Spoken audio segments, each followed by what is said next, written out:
Asibingelele futhi Sikoyana sibingelele abalaleli bomsakazo wethu Vuma FM ekseni sanibonani. Siyabingelela mfowethu, it's such a great honor to have you namhlanje kuseni kwiMega Grace and suvela ngibusisa kakhulu vela ngibusisa ngencwadi lapha.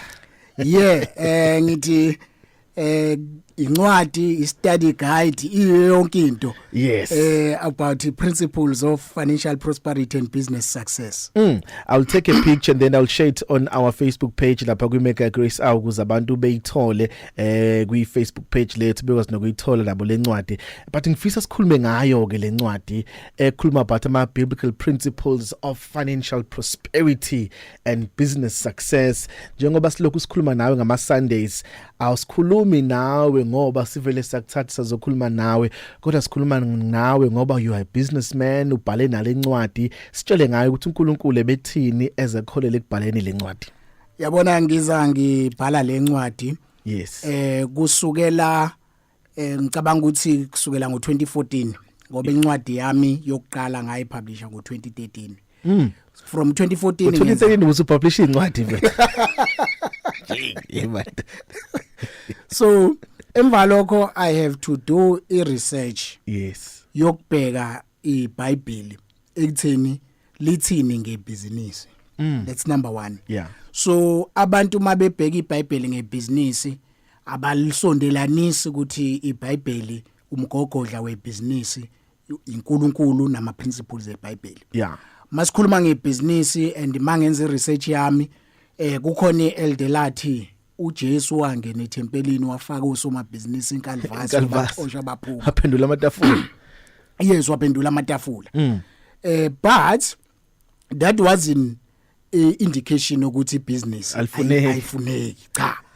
So izinto engangithola mangenze research because mangixhumana nabantu ukuthi what your perspective on this and so forth yabo. And uma uzobheka osomabhizinisi ngabuka ukuthi sibabuka njengabantu abangenamoya. Mawumsoma business ekholwe rich simbona nje umuntu ogreedy or less spiritually okuzoba nzima nanokuthi angene ngisho izulu ufana nokungena embobeni yenaliti something like that yabo. Ngoba khona kubeke kubathi kuvuleke ngathi kunokuhlupheka okuncanyana okhona. You understand? So ilezo zinto ebezihlupha umphefumulo wami because I'm business driven. Yonke into engiyenzayo it's about entrepreneurship. That is why nginama business ahlukene as a way of being diversified in business. And then issue is 2 a personal finance. Yabona kukhona la mina ezomzalwane ngibuka khona ukuthi ezimalini ngishayekile. Yes. But I remember every time makuukuthi ucela usizo ngisho nokumuntu omazi ukuthi uyikholwa. Ukhala kakhulu ke yena okudlula wena. Aza kuphathise nawe ukuthi makukhona okusizayo ungitshele ukuthi usizakalephi ukuze nami ngabuka ukuthi anganoma uhlobo labantu engisondelene nabo abakholwayo abashaya impilo ezimalini but there must be something ekufanele siyenze. Uma uzobheka ikingdom number 1 ine currency. Yes. Currency yayo every kingdom ine currency. Number 2 ikingdom ine territory ukuthi ibusiqalaphi igcinaphi. You understand? Number 3 ikingdom ine land ownership. You understand? A kingdom must have a trade. You understand? A kingdom must have a commerce. That is why uma ubuka uSolomoni waye trader nama kings ukuthi mabe ukuthi bafuna imithi ethile iyoza ngemkhumbi ihamba ngayiphi imfula kucelwa nama permission ekutheni bengicela ukungena kulomngcele ukuze ngikwazi ukudlula. You understand? So ngibuyele emuva ngibuka umuntu onjengoJabez wayekhuleka eBhayibhelini ethi inkosi enlarge my territory. You understand? And uNkulunkulu andisa umkhawulo kaJabez amcebise. Ngibuka ukuthi hayi man lento engiphilayo mina nalento engiyibona la iphambene. Angeke ngiye eBhayibhelini. I'm more than 2500 ama verses akhuluma ngemali eBhayibhelini. Futhi wonke akhuluma ayipromise ayisethembiso sokuthi imali impendulo yakho konke. Ayiyona impande yesono. Ayiyona impande yesono. iBhayibheli lithi uthando lemali. Yes. Luyimpande yesono.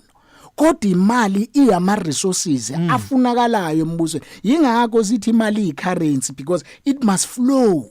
You understand? Ingakho sibize ngokuthi i-cash flow ukuphuma kwayo nokungena kwayo. You understand? Ezinye izinto engizibonile ukuthi yazi uNkulunkulu umnikazi wemali. Ingakho sithi igolide nesiliva silingelakhe. Number 2, lithi iBhayibheli the wealth of the wicked belongs to the righteousness. Yes. You understand? So ezinye zezinto elithi ngekhathi zokugcina ingcebo yababi must be back to the righteous hands. Ayibuye inkosi ayibuye. You understand? Ukuze ikingdom ibe nama resources okwazi ukufunction. Mawubuka ke practically elokishini ngifike eThekwini ngahlalela Monville.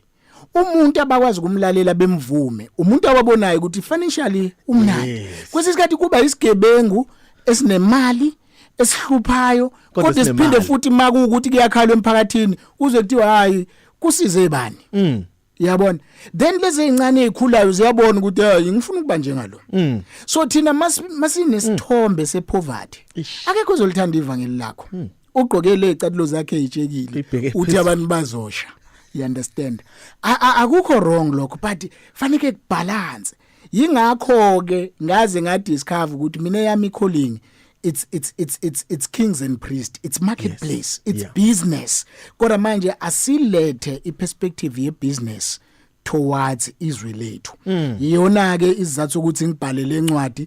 Lencwadi ke umfundisi Kwanyana eyawonke umuntu. It's biblical principles of financial prosperity and business success. Ayisiyo umuntu ukuthi uyakholwa. Yes. Eyawonke umuntu. Futhi ophilayo. Futhi ngiyathanda ukuthi inhlelo eziningi ngisho nama religion amaningi aphatha lona iBhayibheli. So asithi le yama charismatic, asithi le yama Katolika noma yama Baptist noma yama Adventist eyawonke umuntu obamba iBhayibheli alifunde. You understand? Not umuntu umNazaretha ephethe iBhayibheli akavule lencwadi afunde. Ngoba wonke umuntu ngithi mina ngingahlupheki umuntu eningizimu Afrika iBhayibheli linempendulo ngomnotho nemali nangengcebo. Ngiyayibuka la incwadi yakho even nama topic akhona la kwi table of content yakhona ukhuluma ngeindaba zo seed time and harvest, multiplication and growth, faith and money and such topics. Khuluma even nangama tithing and all of that. Mhlambi you can usikhele phezulu nje some of the topics kulama chapters 52 owabhalile ukuthi imapha amanye othi abantu mabengathi go through kulama topic bangaphila. Yabona nje kuba ku ama chapter 52 ungaqala noma yipi lencwadi ongayifunda i chapter per week number 1 noma ufunde nje i chapter ngosuku.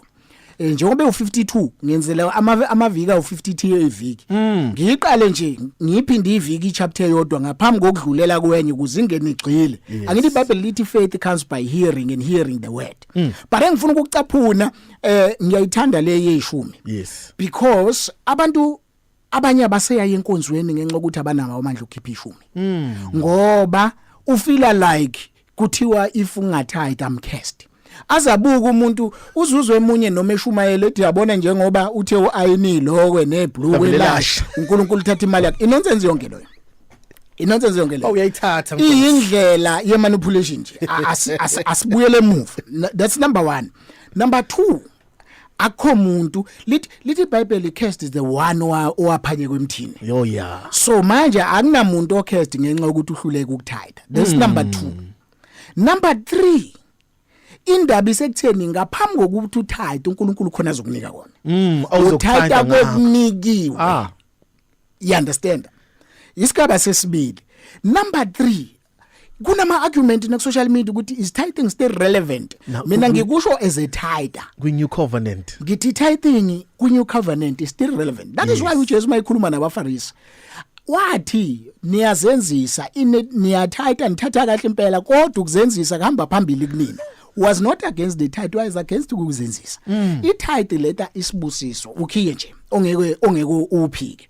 That is why wonke umuntu uyayethi yazi lento ngiyoyinikelela.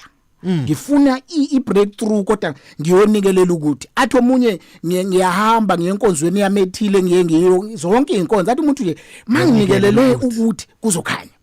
mina ngiyamkhumbula ubaba ongizalayo ukuthi kwesisikhathi wayeza athatha isilwane ayomemeza ngase emsamo athi hayi ngiyamemeza khanyisani uyanikela vulani akube mhlophe kamtjala vulani yakuse umnikelo wakhe bese ngize kuma ama companies anikela ngendlela esibiza ukuthi CSI yes. Corporate Social Investment la athatha u10% athi sibuyela kuwo That's offering. That is why ubona richest people in the world like the likes of Warren Buffett, the likes of Bill Gates, bethi sinikela ngo 50% of iwealth yethu. Emva kokunikela ngo 50 ubabone futhi in few years time seba ama trillionaires because ukunikela kuyandisa. You understand? So ukuthayida kusekutheni uNkulunkulu wami inamba ziwu10 emhlabeni. Zithe azikho nje ezinye edlula u10. Yeah. Mangimnika u10 wami uNkulunkulu ngimnike konke. Bese ngienjoya u90 ngesikhathi use-enjoy u90 aphinde atimes lo 100 wami aphinde utimes 140 60 40 1000 times ubusiseke yabo nje mawunikela ngisho ungakhola ungangena esontweni kodwa mawunikela uyabusiseka ngoba iprinciple ifana nokuthi nje imbewu uyifaka emhlabathini iyathelelwa umhlabathi wenza indawo